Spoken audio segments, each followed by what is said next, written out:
नमस्कार, न्यूज अंग बिहार के प्राइम टाइम बुलेटिन में आपका स्वागत है। मैं हूं आपके साथ उम्मीद सोएबा। आइए करते हैं खबरों की शुरुआत। सबसे पहले नजर डालते हैं आज की हेडलाइंस पर। रोजगार की तलाश में युवाओं की टोली पहुंची जिला स्कूल, हजारों बेरोजगारों को मिलेगा जॉब।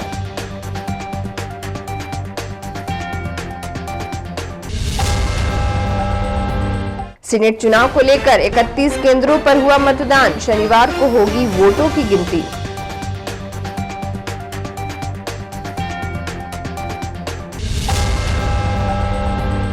अटूट आस्था और श्रद्धा की सुल्तानगंज में दिखी झलक, यूपी से दिव्यांग कांवरिया पहुंचा जल भरने।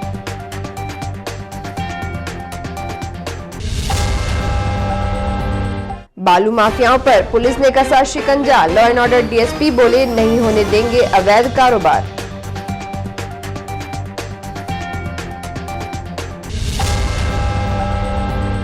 और टोटो चालकों ने निर्धारित रूटों का किया विरोध।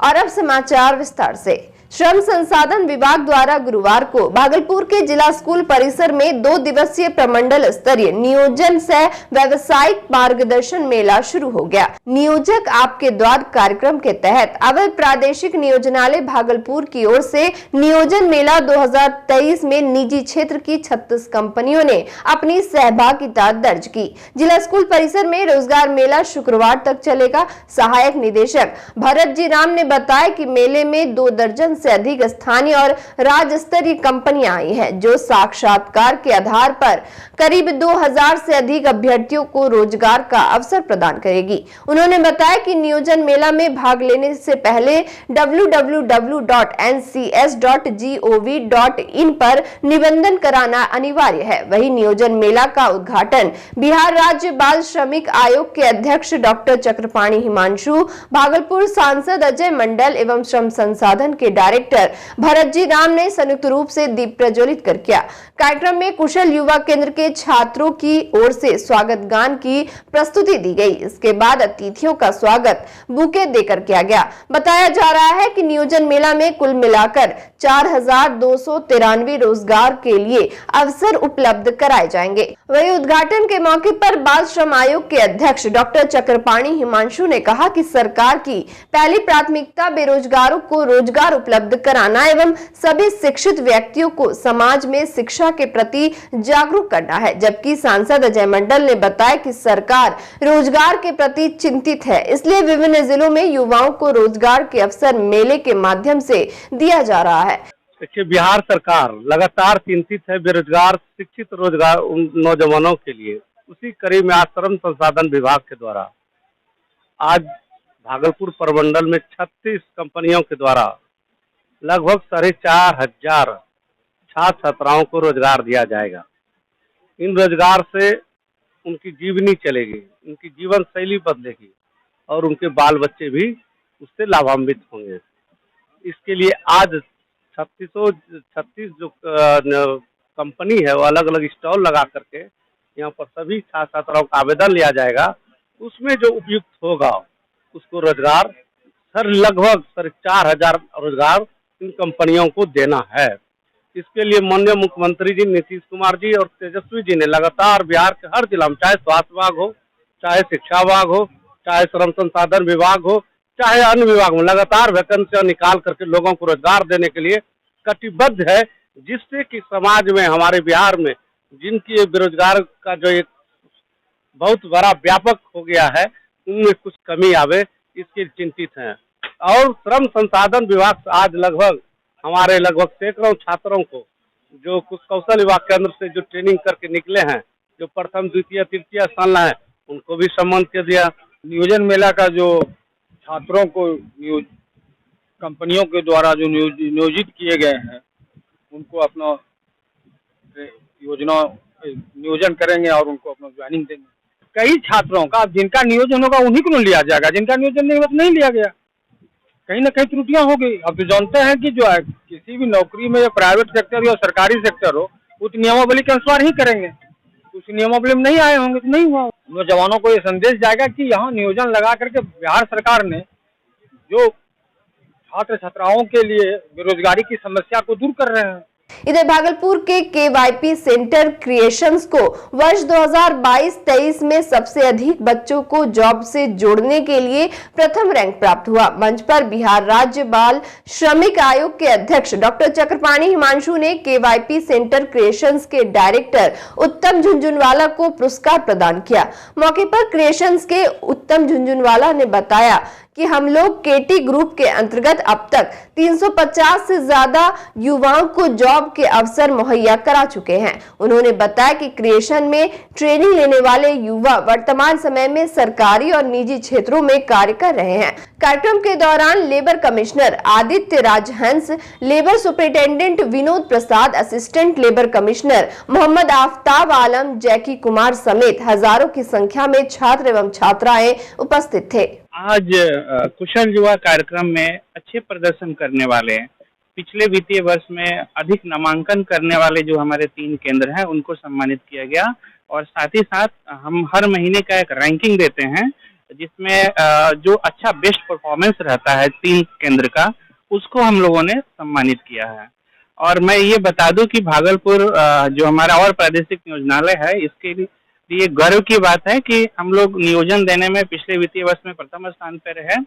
और अभी भी जो विभाग का रैंकिंग है, पिछले मई माह के रैंकिंग के अनुसार भागलपुर 32वें स्थान से छलांग लगाकर 5वें स्थान पर आ चुका है। तो कल ही की ये रैंकिंग जारी की गई है।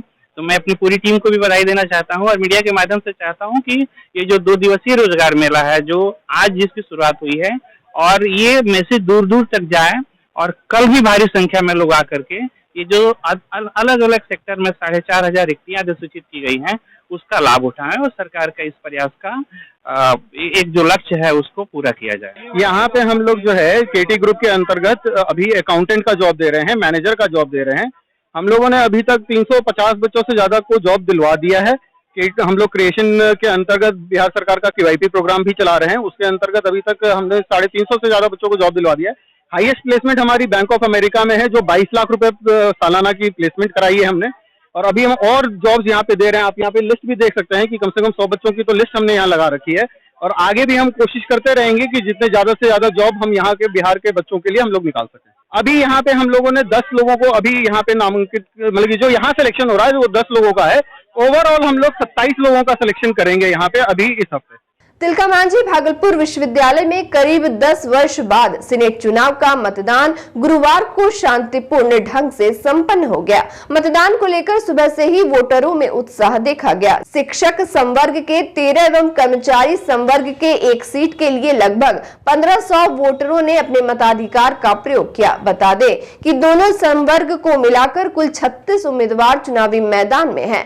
आज 31 मतदान केंद्रों पर सुबह 11 बजे से दोपहर 3 बजे तक वोट डाले गए। वही विभिन्न बूथों का तिलका मांझी भागलपुर विश्वविद्यालय के रजिस्ट्रार सह निर्वाची पदाधिकारी डॉक्टर गिरिजेश नंदन कुमार ने जायजा लिया, जबकि उड़नदस्ता की टीम भी अलग अलग केंद्रों का निरीक्षण करती रही। निर्धारित बूथ पर जाकर टीचिंग और नॉन टीचिंग वोटरों ने अपने प्रतिनिधि के पक्ष में वोट डाले।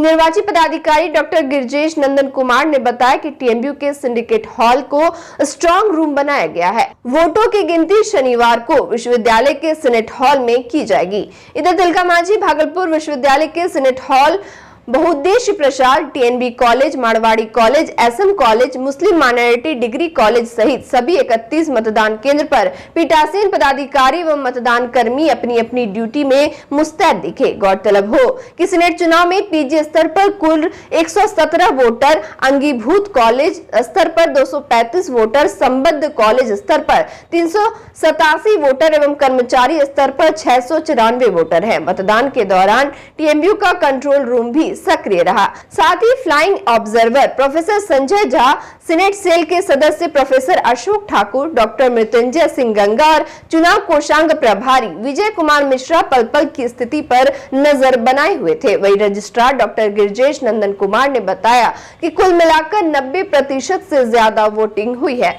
मतदान तो करीब 31 केंद्रों पर चल रहा है और सब जगह मतदान शांतिपूर्ण है। मैक्सिमम जगह मैं घूम कर अभी आया हूं और 90% 95% मतदान हो चुका है। कहीं कहीं तो 100% मतदान होकर के मतदान कर्मी बैठे हुए हैं, केवल 3 बजे की प्रतीक्षा कर रहे हैं।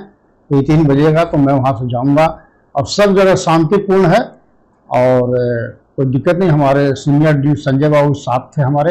ये चुनाव तो 2016 के बाद ये चुनाव हो रहा है, बहुत दिनों के बाद ये चुनाव हो रहा है और थोड़ा सा चुनाव प्रक्रिया में बहुत दिनों के होने के कारण ट्रेनिंग वगैरह देने में थोड़ा सा मेहनत करना पड़ा, लेकिन सारे जितने भी ट्रेनिंग दी गई सारे कर्मचारी हमारे एक्सपर्ट हुए और सब जगह बहुत शांतिपूर्ण मतदान हो रहा है। और मैं सब करीब 11 बजे से ही सारे मतदान केंद्र पर घूमने का प्रयास किया हूँ और अभी लौट कर आया हूँ। जहाँ भी गया हूँ कोई शिकायत नहीं मिली है और शांतिपूर्ण मतदान संपन्न होने के कगार पर है। काउंटिंग कब और किन स्थानों पर होगी? काउंटिंग जो है 8 तारीख को और सीनेट हॉल में ही काउंटिंग होगा, क्या कि वो सुरक्षित स्थान है और माने हम लोग अब डिसीजन लेंगे कि कितने बजे से काउंटिंग हम लोग शुरू करेंगे। ऐसे डिसीजन लिया हुआ है, लेकिन हम फिर उसको एक बार फिर उस पर कर्मचारी चुनाव ड्यूटी में, क्या उनको अवकाश? तो चुनाव ड्यूटी में है जो कर्मचारी, तो उनको अवकाश तो कुलपति महोदय से अभी मैं संपर्क कर रहा हूँ। उनसे संपर्क करने के बाद जो कुलपति महोदय का निर्णय होगा वही मान्य होगा और उनसे निर्णय प्राप्त करने के बाद ही हम ये सूचित करें लोगों को कि उनका निर्णय क्या आता है। सुल्तानगंज अजगैबीनाथ धाम में एक दिव्यांग व्यक्ति ने जल भरकर अपने बैसाखी के सहारे देवघर को जलाभिषेक के लिए चल पड़े। उनके पैर चलने लायक नहीं है, लेकिन बैसाखी के सहारे ही मन में दृढ़ इच्छा और शिव की भक्ति है, जिसके सहारे वे निकल पड़े हैं। वही लगातार देश के विभिन्न हिस्सों से श्रद्धालु उत्तरवाहिनी गंगा जल भरकर बाबा वैद्यनाथ की ओर रवाना हो रहे हैं। इसी कड़ी में यूपी के चित्रकूट से आए हुए दिव्यांग कांवरिया गंगा जल भरकर देवघर के लिए रवाना हुए। उन्होंने बताया कि पिछले 13 साल से वे लगातार अजगैबीनाथ धाम आ रहे हैं। साथ ही कांवरिया ने कहा कि जलाभिषेक करने में उन लोगों को परेशानी होती है, अगर प्रशासन सहयोग करे तो समस्या दूर हो सकती है। यूपी चित्रकूट कितने साल से आ रहे हैं? 13वां साल है। 13वां साल है। तो पैर शुरू से ही विकलांग? नहीं, 5 वर्ष के बाद। 5 वर्ष के जब थे तभी विकलांग हुए। पोलियो मारा तो फिर भी बोल बम जाते हैं। हाँ। भागलपुर विधि व्यवस्था डीएसपी डॉक्टर गौरव कुमार के द्वारा अपराधियों की धरपकड़ का सिलसिला जारी है। बालू माफियाओं और अवैध कारोबारियों पर भागलपुर प्रशासन की पैनी नजर है। लगातार आरोपियों के ठिकाने की पुलिस द्वारा छापेमारी की जा रही है। इसी कड़ी में कजरेली थाना एवं हबीबपुर थाना क्षेत्र के बीच विधि व्यवस्था डीएसपी डॉक्टर गौरव कुमार ने गुरुवार की सुबह अवैध बालू लदे 9 ट्रैक्टर को जब्त कर लिया है। बताया जा रहा है कि गुप्त सूचना मिलने पर भागलपुर विधि व्यवस्था डीएसपी डॉक्टर गौरव कुमार ने गठित टीम तैयार कर गुरुवार की देर सुबह छापेमारी करने निकले थे। इसी दौरान कजरेली थाना क्षेत्र से 9 ट्रैक्टर को जब्त कर लिया गया है। वहीं मामले में खनन विभाग ने बताया कि सभी ट्रैक्टर चालक एवं माफियाओं पर प्राथमिकी दर्ज कर लिया गया है। इधर इस छापेमारी से बालू माफियाओं में हड़कंप मचा हुआ है। और वक्त हो चला एक छोटे से ब्रेक का, मिलते हैं ब्रेक के बाद।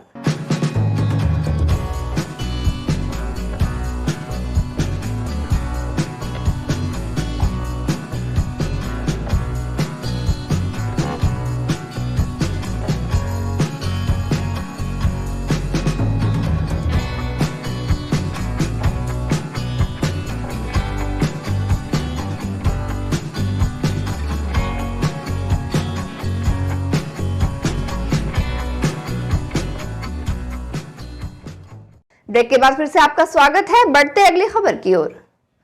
भागलपुर में श्रावणी मेला क्षेत्र में टोटो चालकों को नहीं जाने देने पर टोटो चालकों के द्वारा हड़ताल कर हंगामा किया गया। इसको लेकर टोटो चालक ने बताया कि प्रशासन द्वारा श्रावणी मेला क्षेत्र में उन लोगों को जाने नहीं दिया जा रहा है, जिससे बाहर से आने वाले कांवरियों को काफी परेशानी हो रही है। वहीं टोटो चालक ने अपना वाहन लेकर नगर उपसभापति नीलम देवी के आवास पर पहुंचकर जमकर हंगामा किया, जहां नीलम देवी के पुत्र लोजपा प्रखंड अध्यक्ष मनीष कुमार ने टोटो चालक से बातचीत कर पदाधिकारियों को इस संदर्भ में अवगत कराने का आश्वासन दिया। जैसा कि पता कि श्रावणी मेला स्टार्ट है, श्रावणी मेला में सबसे ज्यादा दिक्कत किसी को अगर होता है तो टोटो चालक को होता है।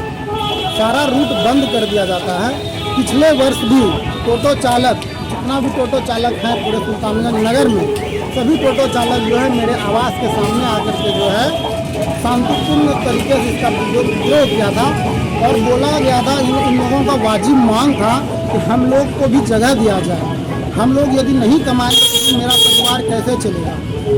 इस उद्देश्य के साथ इस वर्ष भी, पिछले वर्ष भी विकल्प जो है उस समय के प्रशासन के द्वारा निकाल दिया गया था। इस वर्ष भी जो है इन लोगों का जो है यही मांग है कि हम लोगों को कमाने का रास्ता दिया जाए और इससे क्या होता है कि यात्री को भी सुविधा मिलता है, यात्री भी सुगम तरीके से जो पहुंच जाता है जगह पे और उससे इस एवज में जो इन लोगों की कमाई जो होती है और इनका घर परिवार चलता है। भागलपुर के शाकचक थाना क्षेत्र की रहने वाली श्रेया सिंह ने डीएसपी 1 प्रकाश कुमार पर जहां गंभीर आरोप लगाए हैं, वही मामले को लेकर डीएसपी प्रकाश कुमार ने अपने ऊपर लगाए गए आरोप को निराधार बताया है। डीएसपी ने बताया कि वह लड़की उनसे मिलने आई थी और वहां पर काफी चिल्ला रही थी।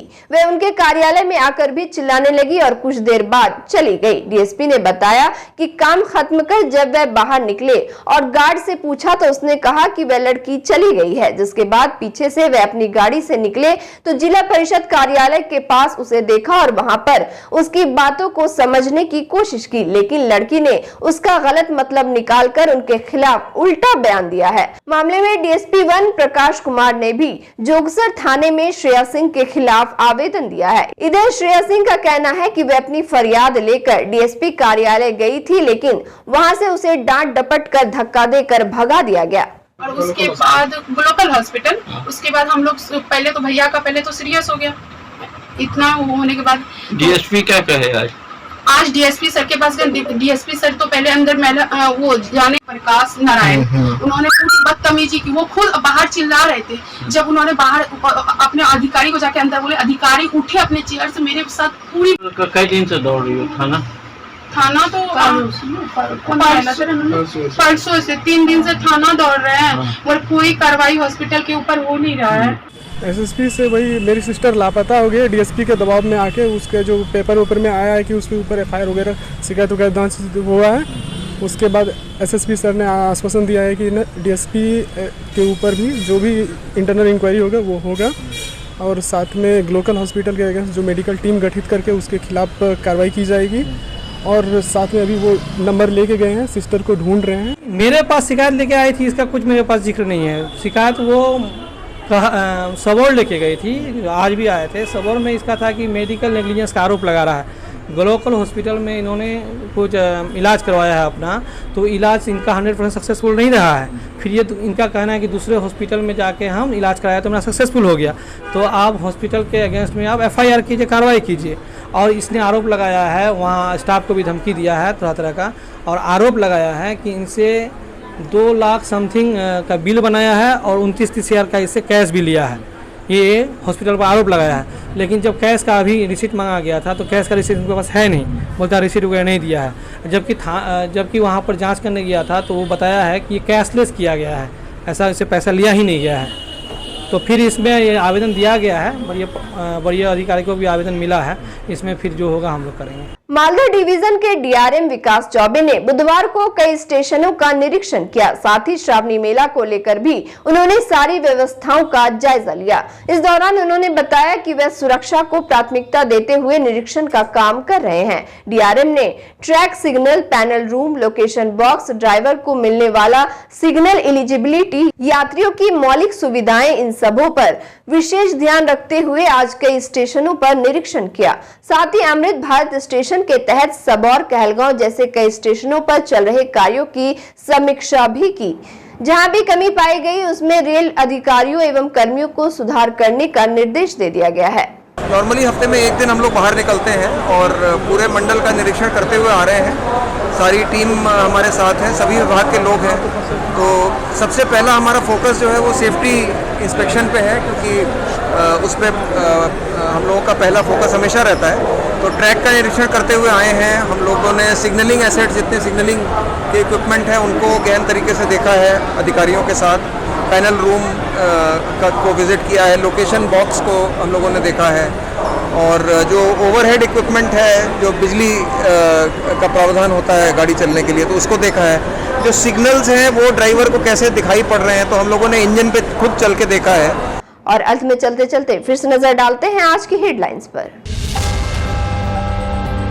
रोजगार की तलाश में युवाओं की टोली पहुंची जिला स्कूल, हजारों बेरोजगारों को मिलेगा जॉब।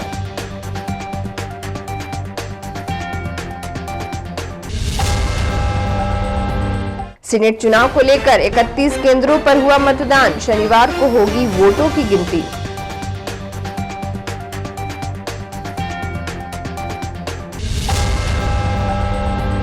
अटूट आस्था और श्रद्धा की सुल्तानगंज में दिखी झलक, यूपी से दिव्यांग कांवरिया पहुंचा जल भरने।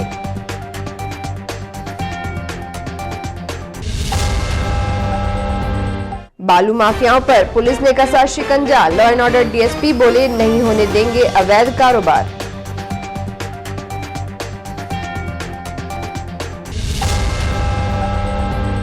और टोटो चालकों ने निर्धारित रूटों का किया विरोध।